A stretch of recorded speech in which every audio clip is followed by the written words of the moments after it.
vô mau hả?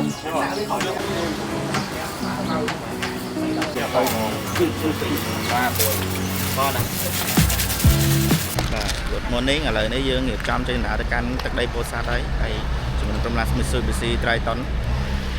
លោកសួស្តីបាទថ្ងៃនេះខ្ញុំបានមកជាមួយ idol Chimney អញ្ចឹងយើងនឹងថ្ងៃនេះដកសោតបត់សោតហើយខ្ញុំតាមនឹងរៀបសូត្រច្រើនពីបងជីវិតអញ្ចឹងរៀបចំចេញដំណើរទៅហើយជួបគ្នានៅខាងពោធិ៍សាត់អូខេជំរាបសួរបងប្អូនទាំងអស់គ្នាបន្តពីបាត់មុខមួយរយៈឥឡូវនេះត្រឡប់មកវិញហើយថ្ងៃនេះក៏ជាវីដេអូដំណើរកម្សាន្តទៅកាន់ទឹកដីខេត្តពោធិ៍សាត់គឺខ្ញុំបានចូលរួមជាមួយនឹងក្រុមរថយន្ត Triton ដើម្បីធ្វើកម្មវិធីសប្បុរសធម៌ទៅកាន់សហគមន៍ទេសចរក៏ដូចជាភូមិរាំងខ្វៅដែលស្ថិតនៅខាងខេត្តពោធិ៍សាត់កម្មវិធីសប្បុរសធម៌នេះផងដែរគឺយើងរៀបចំមានសម្ភារៈមួយចំនួនដើម្បីយកទៅចែកជូនដល់សិស្សសាលាក៏ដូចជាប្រជាជនដែលនៅក្នុងតំបន់ភូមិរាំងខ្វៅតែម្ដងដោយសារតែតំបន់នេះគឺផ្លូវទៅគឺមានលក្ខណៈពិបាកហើយនឹងឆ្ងាយដាច់ស្រយាលគួរសមដែរសម្រាប់ការធ្វើដំណើរនេះគឺយើងចំណាយទៅរយៈពេលតែមួយថ្ងៃទេគឺថ្ងៃអាទិត្យចុងសប្តាហ៍ចំពោះស្ថានភាពផ្លូវដែលយើងទៅនេះគឺអាចនិយាយបានថាលក្ខណៈសប្បាយរីករាយក៏ដូចជាត្រូវសម្រាប់ប្រជាជនរបស់បងដែលគាត់ធ្វើដំណើរជាមួយសិតាប្រភេទឡានខ្ពស់ដោយសារតែស្ថានភាពផ្លូវនេះបើសិនជាឡានដែលវាក៏ពិបាកក្នុងការធ្វើដំណើរផងដែរពីធ្វើដំណើរជាច្រើនម៉ោងក៏បានមកដល់ទីតាំងគឺស្ថិតនៅភូមិរាំងខ្វៅហើយក៏មានអារម្មណ៍សប្បាយរីករាយមែនទែនបន្ទាប់ពីបានធ្វើដំណើរជាច្រើនម៉ោងហើយបានមកដល់ទីតាំងដោយសុវត្ថិភាពទាំងអស់គ្នាក៏ដូចជាបាននាំយកនៅសម្ភារៈមួយចំនួនមានដូចជាអង្ករទឹកត្រីសៀវភៅកាតាបនិងកៅអៅនិងសម្ភារៈផ្សេងៗទៀតដើម្បីយកទៅចែកជូនទៅដល់សិស្សសាលាលោកយាយអ៊ំភូមិដែលស្ថិតនៅក្នុងភូមិរាំងខ្វៅនេះ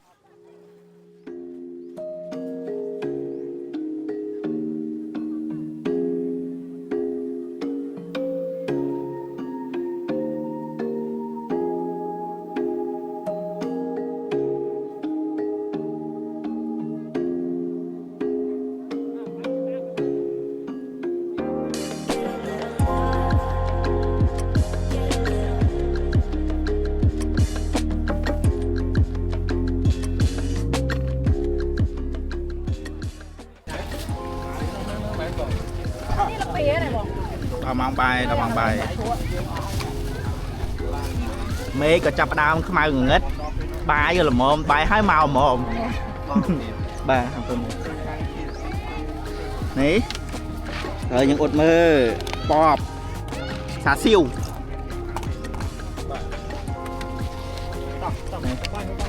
តើលឿនឬដូចយើងរៀងសុបាយយើងពេញលេងចាដែរក្រោយពីញ៉ាំអាហារថ្ងៃត្រង់រួចគឺយើងមិនបង្អង់យូរទេគឺយើងរត់រះរៀបចំសម្ភារៈនិងអ្វីៗដើម្បីបន្តដំណើរត្រឡប់ទៅភ្នំពេញវិញប៉ុន្តែស្ថានភាពផ្លូវដែលយើងត្រឡប់ទៅវិញនេះគឺមិនមែនមកតាមផ្លូវដែលយើងមកនោះទេគឺយើងទៅវិញតាមផ្លូវដែលយើងអាចលេងបានជាមួយនឹងការតេស្តជាមួយនឹងសមត្ថភាពឡានដោយសារតែគម្រោងយើងមកនេះគឺយើងធ្វើកម្មវិធីសប្បុរសធម៌ផងជាមួយនឹងការបើកឡានតេស្តនិងកំសាន្តជាមួយការប្រើប្រាស់រថយន្តរបស់យើងផងដែរចំពោះស្ថានភាពផ្លូវវិញគឺថាឃើញហើយគឺស្រក់ទឹកមាត់តែម្ដងមិនថាខ្ញុំឬក៏បងដែលចូលរួមជាមួយទេគឺថាផ្លូវនេះបើសិនជាអ្នកដែលមិនមានបទពិសោធន៍ប្រើប្រាស់រថយន្តក៏ពិបាកក្នុងការធ្វើដំណើរដែរមើលតែក្នុងវីដេអូទៅឃើញថាផុករាក់ទេក៏ប៉ុន្តែបើសិនជាការបើកបរមិនប្រុងប្រយ័ត្នក៏ដូចជាមិនចេះប្រើនៅ option ដែលមាននៅក្នុងរថយន្តក៏ពិបាកក្នុងការធ្វើដំណើរដែរដូចឃើញនៅក្នុងវីដេអូនេះស្រាប់គឺថារថយន្តមួយគឺបើកមិនសូវបានលឿនទេដោយសារតែស្ថានភាពផ្លូវគឺរៀងរអិលជាមួយនឹងផុកជ្រៅគួរសមដែរ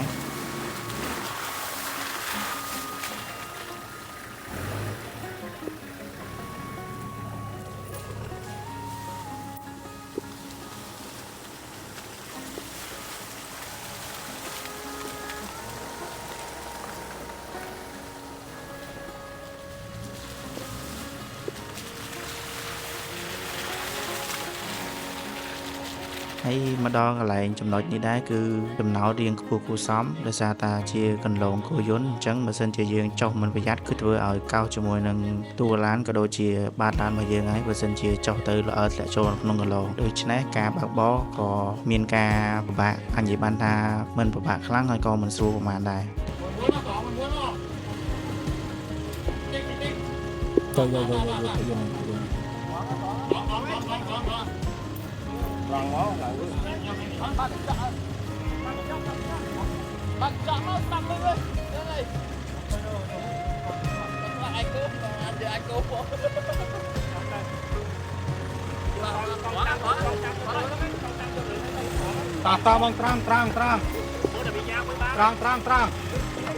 តាបងត្រាំយកនេះតិចទៀតត្រាំវិញតិចទៀត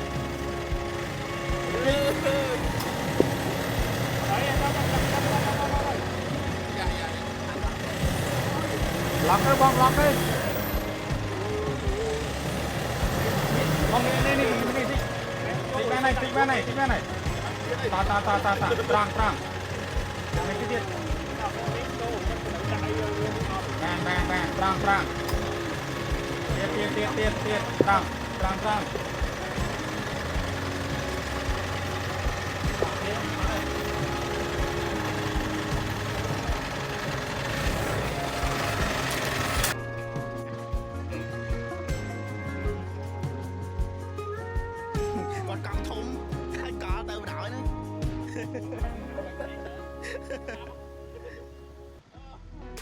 តែសម្រាប់រថយន្តរបស់ខ្ញុំក៏មិនសូវជាបញ្ហាដែរដោយសារតាតួរបស់វាគឺខ្លីហើយនឹងកម្ពស់ក៏គួរសមដែរអញ្ចឹងសម្រាប់ផ្លូវប៉ុណ្ណេះគឺថាអាចធ្វើបានដោយស្រួល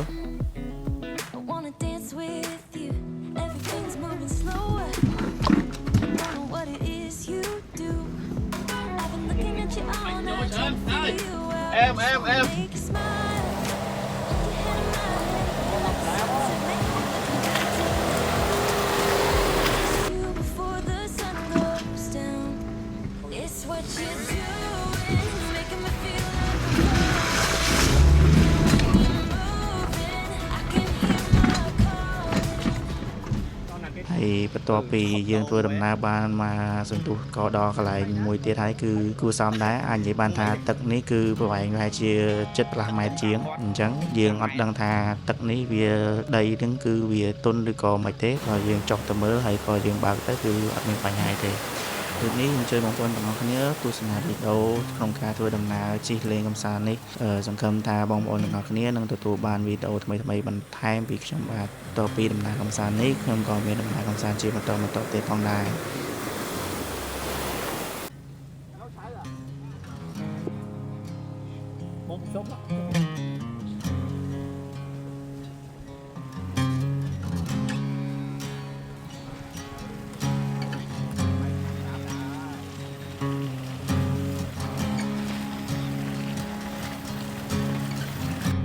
ភ្លៀងមកមេកំពុងតែភ្លៀងហើយឡានកំពុងតែជាប់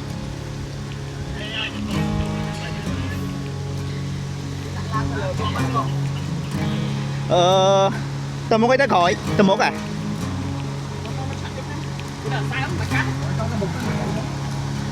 ើមកសុកឲ្យកប់ចោតកប់មកជាងទៀតខាងនោះវ៉ាមកអើយ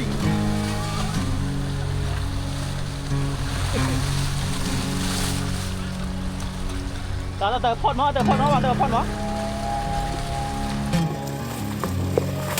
អូបាទជាតិ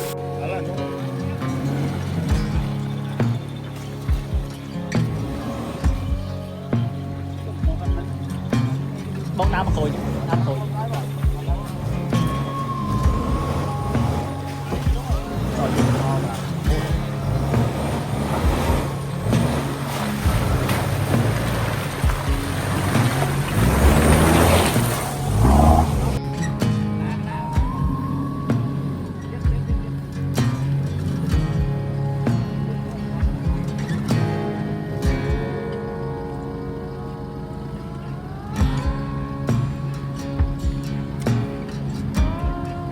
trôi vậy từ raเลย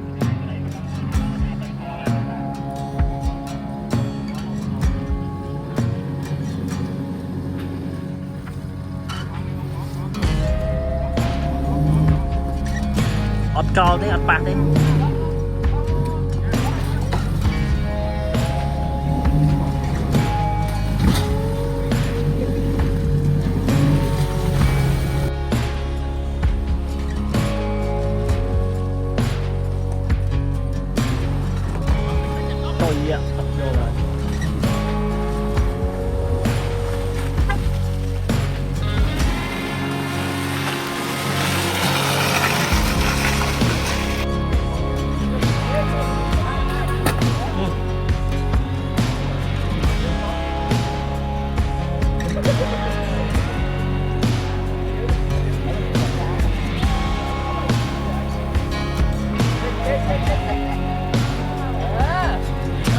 พอมันเดินคุยเดินร้านแต่โบมันตามมาเลยมันต้องตั้งออกมาดูเต็มเอาได้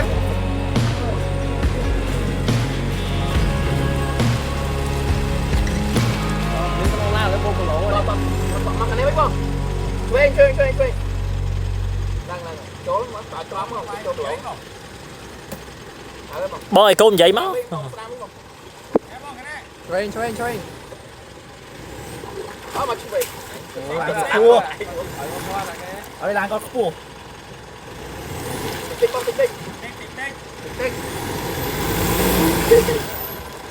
lấy ai còn tích tốt quá không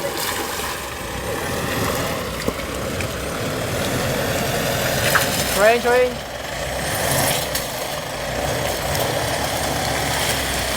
โอเคnè giật no mà បាទបន្ទាប់ពីជីលេងហើយឥឡូវគឺថាចប់ហើយមើលតែអាចដឹងហើយនេះលេងផុកពិតហើយលេងឡាន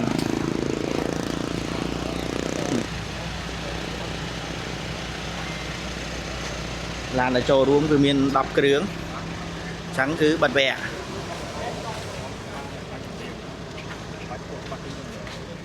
ចាំទៅដល់នេះ